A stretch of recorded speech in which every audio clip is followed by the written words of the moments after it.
చూడండి, ఎర్రబల్లిపై కొత్త లొల్లి అంట. ఏమైంది ఎర్రబల్లికి మరి?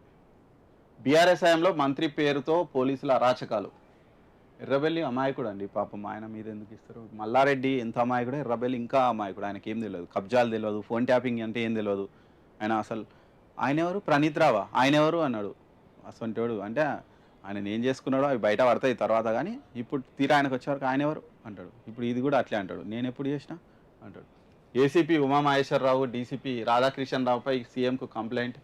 బెదిరించి దయాకర్ రావు బంధువు ఆయన ఇంటి పేరిట అయిన బాధితుడు శరణ్ చౌదరి ఇల్లును ఆయన 2 రోజులు నిర్బంధించి కొట్టి బెదిరించి దయాకర్ రావు బంధువు పేరు మీద రిజిస్ట్రేషన్ చేసుకున్నారని ఈమెయిల్ ద్వారా ఒక కంప్లైంట్ వచ్చిందట. దాని మీద పోలీసులు విచారణ అయితే చేస్తున్నారు.